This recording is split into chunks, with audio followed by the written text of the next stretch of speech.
చూడాలా సార్? ఇదేమన్నా అవకాశం ఉందా ఎగ్జామ్? ఇన్కమ్ ట్యాక్స్ స్లాబ్ మీద అయితే ఇప్పటి వరకు అయితే మనకి ఎగ్జామ్ పాయింట్ ఆఫ్ వ్యూ అడగలేదు బాబు. సార్ ఓకే, పెద్దగా కష్టమేం కాదు, అంతవరకు చదువుతావు కాబట్టి ఒక 3-4 పాయింట్స్ కామన్ పాయింట్స్ ఉంటాయి, ఆ పాయింట్స్ వరకు చూసుకో. 2.5 lakhs వరకు, 2.5 లక్షల వరకు అయితే అసలు లేదు. అయితే ఈసారి మనకు నిర్మలా సీతారామన్ లాస్ట్ ఇయర్ ఈ ఇయర్ స్లాబ్ రేట్స్ 2 రకాలుగా ఇచ్చాడు. ఐడియా ఉందో లేదో నీకు? 2 రకాలు ఇచ్చాడు, type 1 type 2. Okay okay, type 1కి ఏందండి అంటే ఇన్కమ్ ట్యాక్స్ యాక్ట్లో 80cc సెక్షన్ 80cc అప్లై చేసుకోవచ్చు. టైప్ 2లో 80C అనేటువంటిది అప్లై చేయడానికి అవకాశం లేదు, అవకాశం ఉండదు. టైప్ 1 అన్న టైప్ 2 అన్న చేసుకోవచ్చు అని ఇచ్చాడు. పెద్దగా కష్టమైన నెంబరింగ్ ఏం కాదు, జస్ట్ ఒక సింపుల్ ఫార్మేట్గా ఉంటుంది, పెద్ద కష్టమేం కాదు. అంతవరకు ఇన్కమ్ ట్యాక్స్ మొత్తం చదువుతావు కాబట్టి ఒక 2-3 పాయింట్స్ ఉంటాయి కాబట్టి ఎక్స్ట్రా పాయింట్స్ ఏం పెద్దగా కష్టమే ఉండదు. ఇప్పటివరకైతే మనకి ఇన్కమ్ ట్యాక్స్ మీద అయితే మనకు, కాకపోతే ఇన్కమ్ ట్యాక్స్ యాక్ట్ ఎప్పుడు వచ్చింది అని అడగటానికి ఛాయిస్ ఉంది, కానీ ఆ నెంబరింగ్ మీద అయితే అడగటానికి అయితే అవకాశం అయితే లేదు బాబు. ఓకేనండి, రైట్. ఇది దేనికి సంబంధించినటువంటిదండి అంటే మొత్తము జాతీయ రైతుల కమిషన్కి అధ్యక్షుడైనటువంటి ఎంఎస్ స్వామినాథన్ వ్యవసాయపు అభివృద్ధికి 5 పాయింట్స్ ఇవ్వటం జరిగింది. నెక్స్ట్, సెకండ్ గ్రీన్ రెవల్యూషన్, రెండవ హరిత విప్లవం. రెండవ హరిత విప్లవానికి పిలుపునిచ్చినటువంటి నాయకుడు ఎవరండి అంటే, సెకండ్ గ్రీన్ రెవల్యూషన్కి పిలుపునిచ్చినటువంటి నాయకుడు ఎవరండి అంటే, రెండవ హరిత విప్లవానికి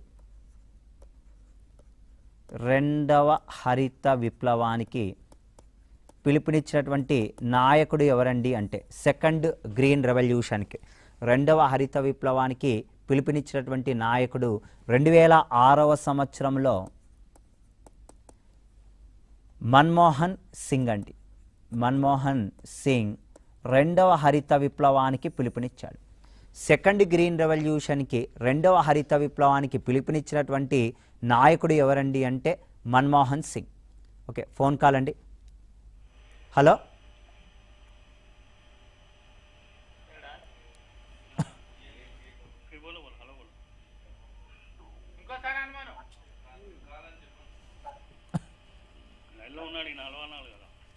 hello hello hello sir, hello hello hello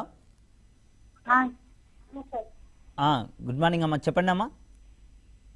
hello hello, voice clear ఉందమ్మా? ఉంది sir. Okay,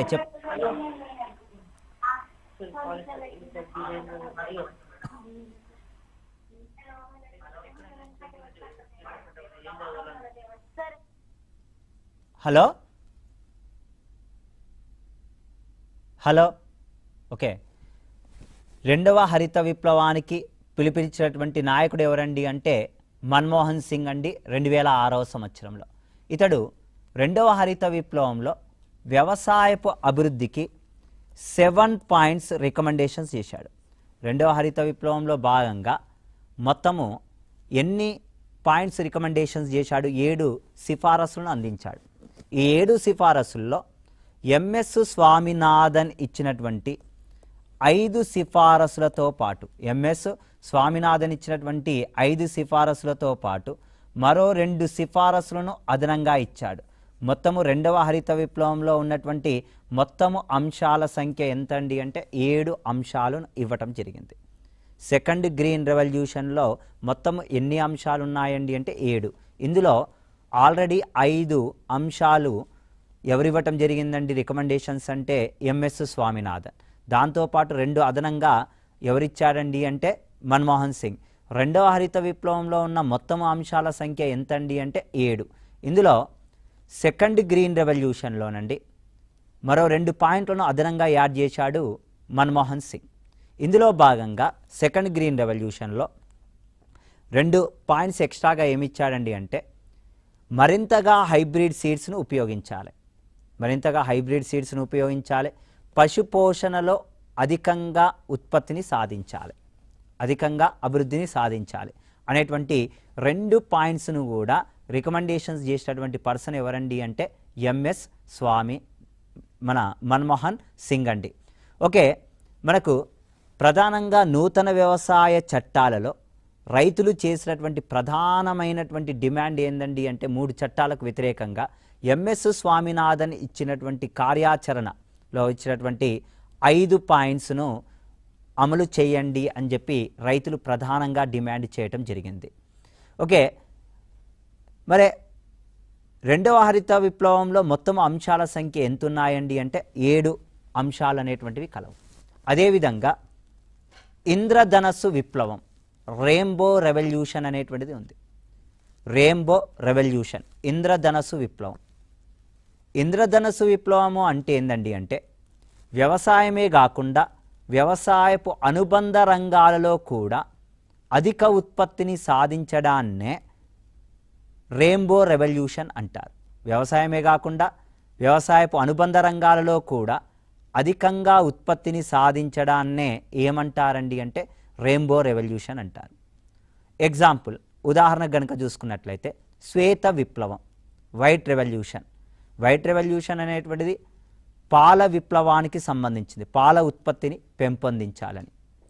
okay, father of white revolution అని ఎవరినంటారండి అంటే వర్గీస్ కురియన్, శ్వేత విప్లవ పితామహుడు అని వర్గీస్ కురియన్ను అనటం జరుగుతుంది. ఓకే, ఫోన్ కాల్ అండి. హలో హలో, నమస్కారం sir, good morning. Good morning sir, కొంచెం నాకు 2 డౌట్స్ ఉన్నాయి సార్. ఓకే, చెప్పండి బాబు. రవి భువనగిరి. నిన్న నుంచి మీరు చెప్పే క్లాసు వింటున్నాను సార్. ఓకే. నిన్న నుంచి. అయితే నోట్స్ రాసుకుంటాం మీరు చెప్పేది. Hello hello sir. Hello hello sir. ఓకేనండి, లైన్ కట్ అయినట్టుంది. హలో హలో, వినిపిస్తుందా సార్? ఓకే, వాయిస్ క్లియర్, చెప్పండి. సార్, నిన్న నుంచి మీ క్లాస్ వింటున్నాను సార్, నోట్స్ రెడీ చేసుకుంటున్నాను. ఓకే ఓకే, అయితే రీసెంట్ గా విన్నర్స్ బుక్ ఒకటి తెచ్చుకున్నాను సార్. ఓకే అమ్మా. అందులో ఇప్పుడు నిన్నటి మీరు చెప్పినది ఏమో ప్రణాళికలు ఉన్నాయి సార్. అయితే ఎంఎస్ స్వామినాథన్ ఈ బుక్ లో లేదు సార్. అయితే మీ నోట్స్ ప్రిపేర్ అయితే సరిపోతుందా, లేకపోతే ఓకే బాబు, ఇచ్చాడు బాబు, నువ్వు క్లియర్ కట్ గా చూడలేదేమో. ఇచ్చాడు, పబ్లికేషన్స్ లో ఇచ్చాడు, చూసుకోండి ఒకసారి. ఉంటది ఎక్కడో ఒక్కడ, కాకపోతే చాలా హెవీ పేపర్స్ ఉంటాయి కదా, ఒకసారి చూస్తే దొరుకుతుంది, చూడండి. కంటిన్యూ క్లాస్ చేస్తాను సార్. 2-3 డేస్ చేస్తారా సార్ మీరు? చేస్తాను బాబు, కంటిన్యూగా చేస్తాను సార్. మీరు చెప్పే నోట్స్ రాసుకుంటే సరిపోతుంది సార్. సరిపోతుంది, ప్రిలిమినరీకి సరిపోతుంది బాబు. అదే డౌట్ ఉంది sir, compulsory. Thank you sir. Okay అమ్మ, ఓకే ఓకే ఓకే. రెండవ హరిత విప్లవంలో మొత్తము 7 అంశాలను ఇవ్వటం జరిగింది. ఓకే, ఇంద్రధనుస్సు విప్లవం గురించి చెప్పుకుంటున్నాము. వైట్ రెవల్యూషన్, శ్వేత విప్లవ పితామహుడు అని ఎవరినంటారండి అంటే వర్గీస్ కురియన్ను అనటం జరుగుతుంది. ఓకే, అదేవిధంగా మనకు బ్లూ రెవల్యూషన్, నీలి విప్లవము అంటే దేనికి సంబంధించినటువంటిదండి అంటే ఫిషరీస్, మత్స్య పరిశ్రమకు సంబంధించినటువంటిది. నెక్స్ట్ వన్, దీంతో పాటు ఎల్లో రెవల్యూషన్, పసుపు విప్లవము అంటారండి. పసుపు విప్లవము అంటే దేనికి సంబంధించిందండి అంటే ఆయిల్ సీడ్స్, నూనె గింజల ఉత్పత్తిని పెంపొందించాలి. నెక్స్ట్ వన్, రౌండ్ రెవల్యూషన్, గుండ్రని విప్లవం అంటే పొటాటోకు సంబంధించినటువంటిది. ఓకే, పింక్ రెవల్యూషన్, రొయ్యలకు సంబంధించినటువంటిది, సముద్రపు రొయ్యలు, ఆనియన్స్కి సంబంధించినది పింక్ రెవల్యూషన్. రెడ్ రెవల్యూషన్, తెలుగులో అరుణ విప్లవం అంటారు. ఓకే, మీట్ అండ్ టమాటో, మాంసము మరియు టమాటాలను కలిపి ఏమంటారండి అంటే మనకు రెడ్ రెవల్యూషన్గా చెప్పవచ్చు. ఓకే, గోల్డెన్ రెవల్యూషన్ అనేటువంటిది ఉంది. గోల్డెన్ రెవల్యూషన్ అంటే దేనికి సంబంధించిందండి అంటే ఫ్రూట్స్, పండ్లకు సంబంధించింది. Next one, golden fibre revolution. Golden fibre revolution అంటే దేనికి సంబంధించినటువంటిదండి అంటే జనపనార, జూట్. సిల్వర్ రెవల్యూషన్, వెండి విప్లవము అంటే ఎగ్స్, గుడ్లకు సంబంధించినటువంటి విప్లవము అండి. నెక్స్ట్ వన్, దీంతో పాటు మరికొన్ని విప్లవాలు, బ్లాక్ రెవల్యూషన్ అనేటువంటిది ఉంది, గ్రే రెవల్యూషన్ అనేటువంటిది ఉంది. బ్లాక్ రెవల్యూషన్ అంటే క్రూడ్ ఆయిల్స్, గ్రే రెవల్యూషన్ అంటే దేనికి సంబంధించిందండి అంటే ఫర్టిలైజర్స్. అయితే ఫర్టిలైజర్స్ వ్యవసాయంలో ఉపయోగిస్తారు కానీ మ్యానుఫ్యాక్చరింగ్ మాత్రం పరిశ్రమల్లో జరుగుతాయి. క్రూడ్ ఆయిల్స్ అనేటువంటిది వ్యవసాయ రంగంలో ఉండవు. ఈ రెండు మినహాయించి ఏదండి గ్రే బూడిద విప్లవం, బ్లాక్ రెవల్యూషన్, ఈ రెండు రెవల్యూషన్లు మినహాయించి మిగిలినటువంటి రెవల్యూషన్స్ మొత్తం కూడా దేనికి సంబంధించినటువంటివండి అంటే రెయిన్బో రెవల్యూషన్కి సంబంధించినవి. నెక్స్ట్ కల్చర్స్ అనేటువంటివి ఉంటాయి. కల్చర్స్ అంటే సాగు చేయటం. హార్టికల్చర్, హార్టికల్చర్ అంటే దేనికి సంబంధించిందండి? హార్టికల్చర్ అంటే ఉద్యానవనాలు సంబంధించింది. సెరికల్చర్ పట్టుపురుగులకు సంబంధించినటువంటిది.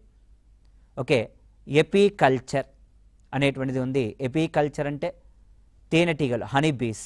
పిసికల్చర్ ఫిషరీస్, చేపలకు సంబంధించింది. ఆక్వాకల్చర్, ఆక్వాకల్చర్ అంటే దేనికి సంబంధించిందండి అంటే చేపలు మరియు రొయ్యలు. నెక్స్ట్ విటికల్చర్ అనేటువంటిది ఒకటి ఉంది. విటికల్చర్, విటికల్చర్ ద్రాక్ష తోటల సాగు. ద్రాక్ష తోటల సాగునే ఏమంటారండి అంటే విటికల్చర్. ఫ్లోరికల్చర్ ఫ్రూట్స్కి సంబంధించింది. ఫ్లోరికల్చర్ ఫ్రూట్స్ పండ్లకు సంబంధించినటువంటిది. ఓకేనండి, ఫ్లోరికల్చర్. ఇవన్నీ కూడా మనకు కల్చర్స్ అంటే ఏంటండి అంటే పెంపకాలు. ఒలేరీ కల్చర్ అనేది కూరగాయల యొక్క సాగు అని అంటాము. ఇవన్నీ కూడా పెంపకాలకు సంబంధించింది. ఇది దేనికి సంబంధించినటువంటి టాపిక్ అండి అంటే హరిత విప్లవానికి సంబంధించినటువంటి టాపిక్. మనకు జనరల్ స్టడీస్ పేపర్లో ఈరోజు మొత్తం కూడా జనరల్ స్టడీస్కి సంబంధించినటువంటి అంశాలకు సంబంధించినటువంటివి చెప్పడం జరిగింది. నూతన వ్యవసాయపు బిల్లులు, వ్యవసాయ రంగం. నెక్స్ట్ దీంతో పాటు మరొక చిన్న టాపిక్ని గురించి డిస్కషన్స్ చేద్దాం. వ్యవసాయ కమతాలు, భూ కమతాలు అనేటువంటి టాపిక్ను గురించి డిస్కషన్స్ చేద్దామండి. వ్యవసాయ కమతాలు. ఓకే, వ్యవసాయ కమతము, భూ కమతాలు అనేటువంటి టాపిక్ను గురించి డిస్కషన్స్ చేద్దామండి.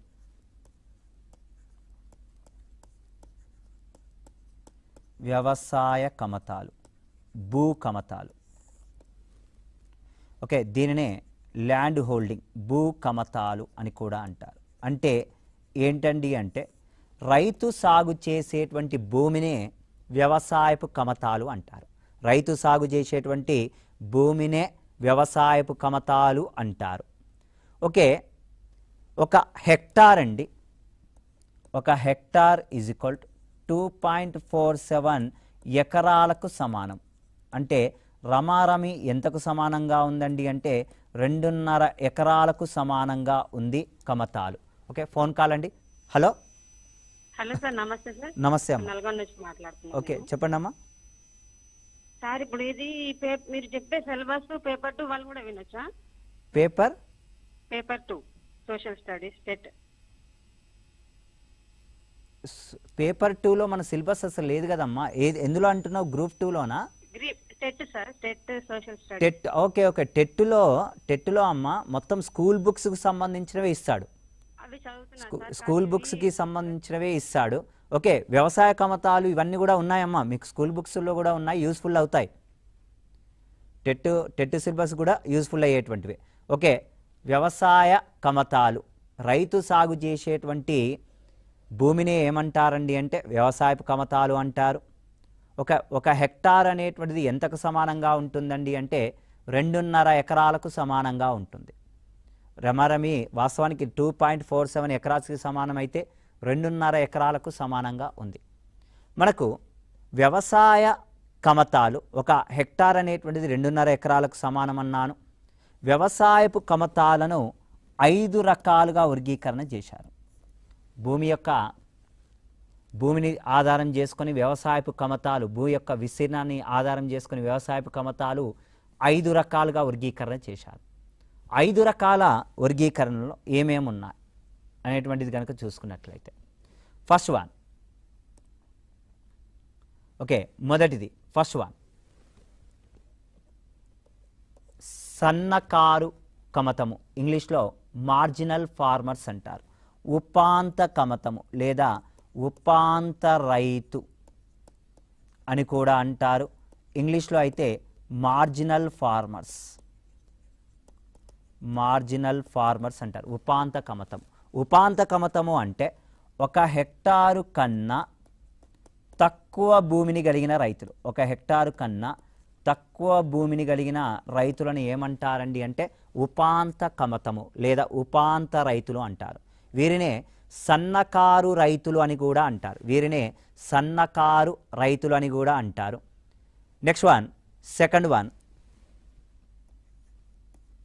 చిన్న కమతము. చిన్నకారు రైతులు అంటారు చిన్న కమతము. స్మాల్ ఫార్మర్స్, స్మాల్ హోల్డర్స్ ఏదన్నా ఒకటేనండి. ఓకే, 1 హెక్టారు నుండి 2 హెక్టార్ల భూమిని కలిగిన రైతులు, 1 హెక్టార్ నుండి 2 హెక్టార్ల భూమిని కలిగినటువంటి రైతులను చిన్న కమతము అంటారు. థర్డ్ వన్, సెమీ మీడియం, దిగువ మధ్య రైతులు. దిగువ మధ్య రైతులు, దిగువ మధ్య రైతులు, semi medium farmers. Semi medium farmers, దిగువ మధ్య రైతులు అంటే 2 హెక్టార్ల నుండి 4 హెక్టార్ల భూమిని కలిగినటువంటి రైతులు, 4 హెక్టార్ల లోపు భూమిని కలిగినటువంటి రైతులను దిగువ మధ్య రైతులు అంటారు. ఓకేనండి. నెక్స్ట్ వన్ అండి, నెక్స్ట్ వన్, మధ్య కమతము, మధ్య రైతులు, మధ్య కమతము, మధ్య కమతము. ఓకే, మీడియం ఫార్మర్స్ అని అంటారు ఇంగ్లీష్లో, మీడియం ఫార్మర్స్. ఓకే, మధ్య కమతము అంటే రైతుల దగ్గర ఎంత భూమి ఉంటుందండి అంటే 4 హెక్టార్ల నుండి 10 హెక్టార్ల లోపు భూమిని కలిగిన రైతులనే మధ్య కమతము అంటారు. నెక్స్ట్, లార్జ్ స్కేల్స్ ఫార్మర్స్, పెద్ద కమతము, పెద్ద కమతము లేదా పెద్ద రైతులు. ఓకే, లార్జ్ ఫార్మర్స్, 10 హెక్టార్లకు పైగా 10 హెక్టార్లకు పైగా భూమిని కలిగిన రైతులు, 10 హెక్టార్లకు పైగా భూమిని కలిగిన రైతులను ఏమంటారండి అంటే పెద్ద కమతము అంటారు. కమతాలను మొత్తం అండి ఎన్ని రకాలుగా వర్గీకరణ చేస్తారండి అంటే 5: ఉపాంత కమతము, చిన్న కమతము, దిగువ మధ్య కమతము, నెక్స్ట్ వన్ అండి మధ్య కమతము, మధ్య కమతము, పెద్ద కమతము అని మొత్తము కమతాలను ఎన్ని రకాలుగా వర్గీకరణ చేస్తారండి అంటే 5 రకాలుగా వర్గీకరణ చేశారు. ఓకేనండి. మరి భారతదేశంలో ఎక్కువగా ఏ రైతులు ఉన్నారండి అంటే మొదటగా ఉన్నటువంటి రైతుల విషయంలో కనుక చూసుకున్నట్లయితే మనకు ఉన్నటువంటి రైతుల్లో ఫస్ట్ వన్ ఉపాంత కమతాల రైతులు. ఇండియాలో మనకు ఎవ్రీ 5 ఇయర్స్కి ఒకసారి 2015-16 సంవత్సరాల్లో వ్యవసాయ కమతాల గణాంకాలు అనేటువంటిది చివరిసారిగా ఎప్పుడు జరిగిందండి అంటే 2015-16. ఇది 10వసారి చేయటం జరిగిందండి. 1970 నుంచి వ్యవసాయ కమతాల గణాంకాలను తీసుకోవటం జరుగుతుంది. ఇది 10వసారి చేయటం జరిగింది. ఈ వ్యవసాయ కమతాల గణాంకాల ప్రకారం అండి మనకు 2015-16 ఆర్థిక సంవత్సరాలలో మరి పెద్ద మన ఉపాంత రైతులు, ఉపాంత కమతాల రైతులు ఎంత పర్సంటేజ్ రైతులు ఉన్నారండి అంటే ఉపాంత రైతులు అనేటువంటి వాళ్ళు ఎంత పర్సంటేజ్ ఉన్నారండి అంటే ఉపాంత రైతులు లేదా ఉపాంత కమతాలము అనేటువంటిది దాదాపుగా 68.5% మంది ఇండియాలో ఉన్నారు. సెకండ్ చిన్న కమతము లేదా చిన్న రైతులు అనేటువంటి వాళ్ళు ఇండియాలో ఎంత పర్సంటేజ్ ఉన్నారండి అంటే 17.6%. థర్డ్ వన్ దిగువ మధ్య కమతము అనేటువంటిది, దిగువ మధ్య కమతము అనేటువంటిది 9.45%. నెక్స్ట్ మధ్య కమతము అనేటువంటిది మనకు ఇండియాలో ఎంత ఉందండి అంటే 3.7% ఉంటే పెద్ద కమతాలు 0.5% ఇండియాలో కలవు. మొత్తము ఇండియాలో ఎక్కువగా ఏ కమతాల రైతులు ఎక్కువగా ఉన్నారండి అంటే భారతదేశంలో ఉపాంత కమతాల రైతులే ఎక్కువగా కనపడుతున్నారు. ఎంత పర్సంటేజ్ ఉన్నారండి ఇండియాలో అంటే 68.5%. చిన్న కమతాల రైతులు ఎంత పర్సంటేజ్ ఉన్నారండి అంటే 17.6% ఉంది ల్యాండ్. దిగువ మధ్య కమతము 9.45 ఉంది. మధ్య కమతము 3.7%, పెద్ద కమతము 0.57 అనేటువంటిది ఉంది. మరే సగటు కమతాల పరిమాణము ఎలా చూస్తారు? సగటు కమతాల పరిమాణము అంటే ఒక రైతుకు సగటున ఎన్ని ఎకరాల భూమి ఉందో తెలియజేసేదే సగటు కమతాల పరిమాణం. మరే భారతదేశంలోనండి సగటు కమతాల పరిమాణం, సగటు కమతాల పరిమాణము, భారతదేశంలో సగటు కమతాల పరిమాణం ఎంత ఉందండి అంటే ఇండియాలో 2015-16 ఆర్థిక సంవత్సరాలలో 2015-16 ఆర్థిక సంవత్సరాల్లో సగటు కమతాల పరిమాణము ఇండియాలో 1.08 హెక్టార్ కలదు. 1.08 హెక్టార్లు అనేటువంటిది సగటు కమతాల పరిమాణం అనేటువంటిది కలదు.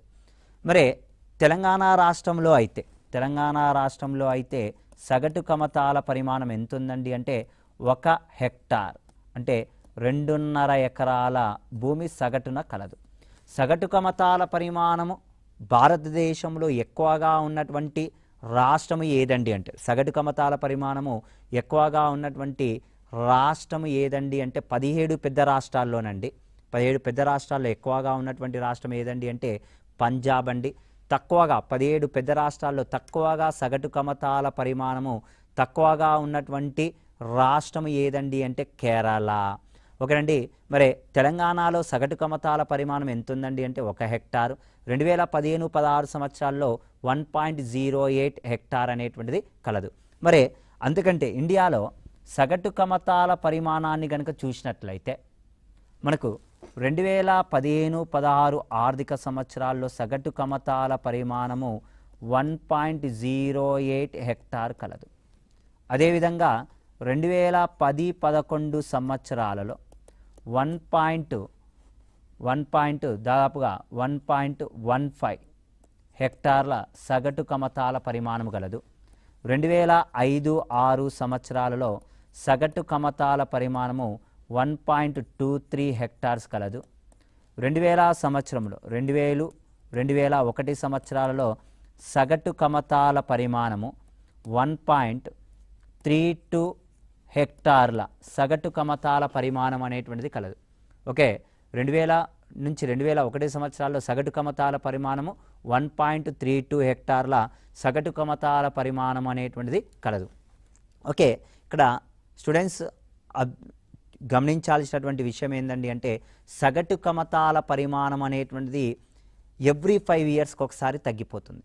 ఈ సగటు కమతాల పరిమాణం అనేటువంటిది తగ్గిపోవటానికి ప్రధానమైనటువంటి కారణం ఏమిటండి అంటే ఉమ్మడి కుటుంబాలు విచ్ఛిన్నం కావటం. ఉమ్మడి కుటుంబాలు, పెద్ద కుటుంబాలు విచ్ఛిన్నం కావటంతో సగటు కమతాల పరిమాణం అనేటువంటిది కూడా తగ్గిపోతుంది. వ్యవసాయపు భూములను ఎక్కువగా రియల్ ఎస్టేట్కు ఉపయోగించడం కూడా. నెక్స్ట్, పారిశ్రామిక అభివృద్ధి కోసము స్పెషల్ ఎకనామికల్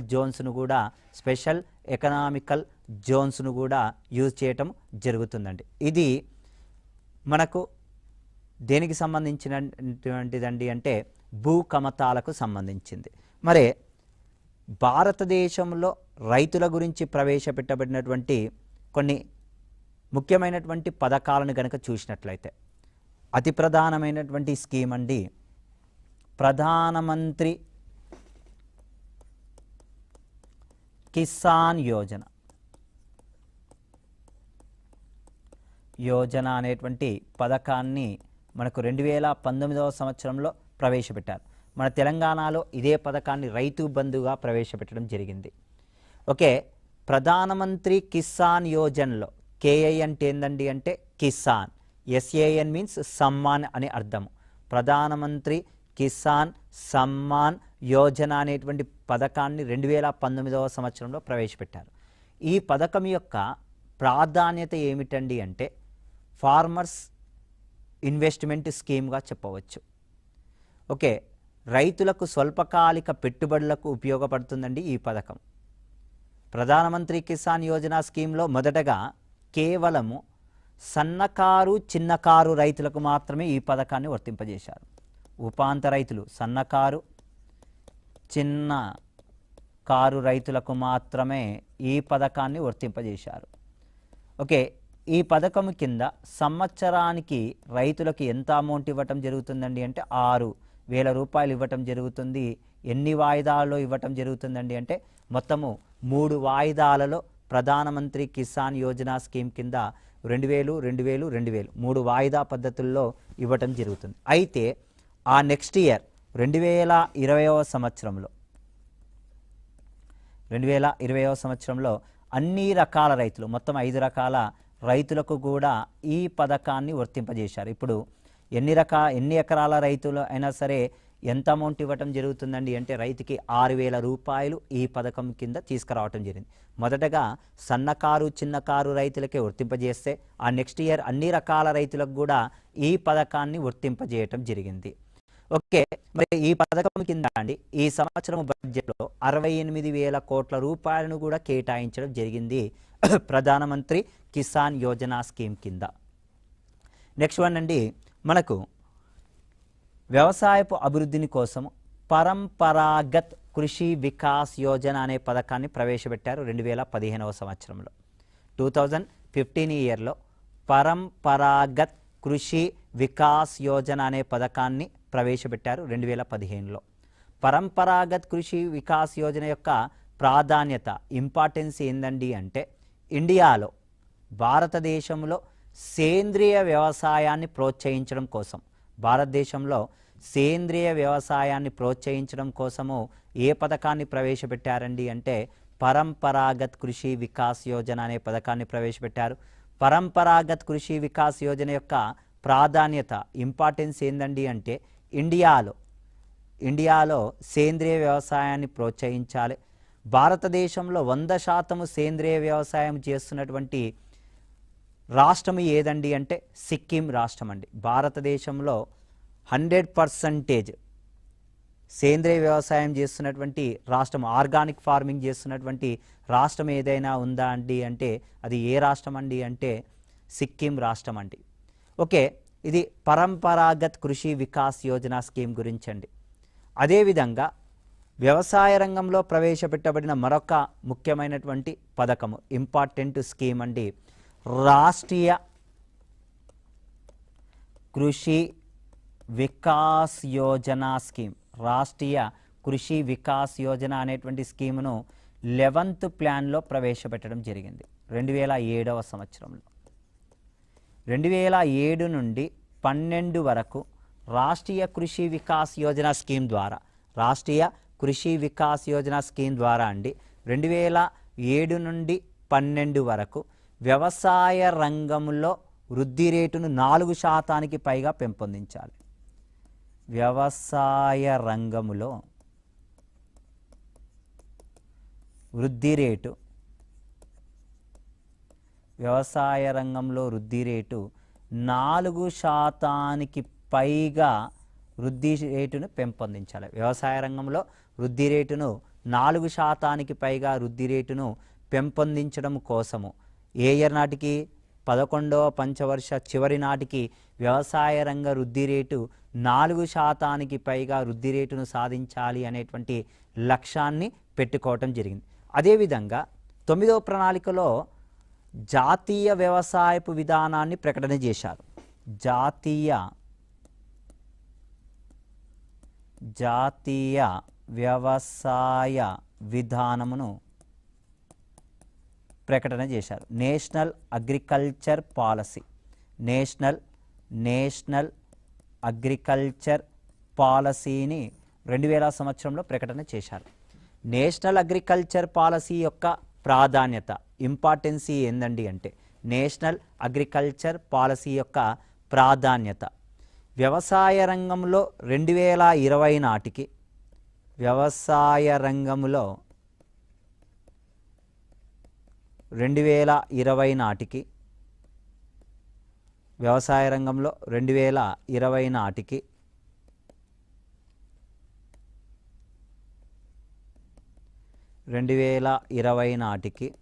వృద్ధి రేటును, వ్యవసాయ రంగంలో వృద్ధి రేటు 4% పైగా నమోదు చేయాలి అనేటువంటి లక్ష్యాన్ని పెట్టుకోవటం జరిగిందండి. ఎక్కడండి అంటే జాతీయపు వ్యవసాయపు విధానంలో. స్టూడెంట్స్ ఎక్కువగా కన్ఫ్యూజ్ అవుతున్నారండి. రాష్ట్రీయ కృషి వికాస్ యోజన 11వ పంచవర్ష ప్రణాళికలో ప్రవేశపెట్టారు. 2007 నుండి 12 నాటికి 12 చివరి నాటికి వ్యవసాయ రంగ వృద్ధి రేటు 4% పైగా నమోదు చేసుకోవాలి. అదేవిధంగా 2000 సంవత్సరంలో జాతీయ వ్యవసాయపు విధానాన్ని ప్రకటన చేశారు. జాతీయ వ్యవసాయపు విధానము ప్రకారం అండి 2000 సంవత్సరము నాటికి వ్యవసాయ రంగంలో వృద్ధి రేటు 2020 నాటికి వ్యవసాయ రంగంలో వృద్ధి రేటు 4% మించి రావాలి అనేటువంటి లక్ష్యాన్ని పెట్టుకోవటం జరిగిందండి. ఇవి మనకు వ్యవసాయ రంగంలో ప్రవేశపెట్టబడినటువంటి కొన్ని స్కీమ్సెస్ గురించి ఈ క్లాస్లో డిస్కషన్స్ చేశామండి. ఓకే స్టూడెంట్స్ చాలామందికి ఇప్పటికి కూడా కన్ఫ్యూజ్ అవుతున్నారండి. తెలంగాణ ఎకానమీ అనేటువంటి వర్డ్ గ్రూప్ 1లో ఎక్కడ కూడా చేర్చలేదు. జనరల్ స్టడీస్ పార్ట్లో మనకు తెలంగాణ పాలసీస్ అనేటువంటి వర్డ్ని ఇవ్వటం జరిగిందండి. తెలంగాణ పాలసీస్ అనేటువంటి పదాన్ని ఇవ్వటం జరిగింది. దానికి అనుకూలంగా ప్రిపేర్ కాండి. ఓకేనండి. ఇప్పుడు మనం చెప్తున్న ఈ అంశాలు ఏందండి అంటే ఇండియన్ ఎకనామిక్స్కి సంబంధించినటువంటి అంశాలను గురించి డిస్కషన్స్ చేయటం జరుగుతుంది. ఓకే టీ షార్ట్లో చూస్తున్నటువంటి ఎవ్రీ స్టూడెంట్కి కూడా ఆల్ ది బెస్ట్ అండి. బాగా చదవండి. ఓకే యూజ్ఫుల్ చేసుకోండి. ఈరోజు క్లాసు ఇక్కడితో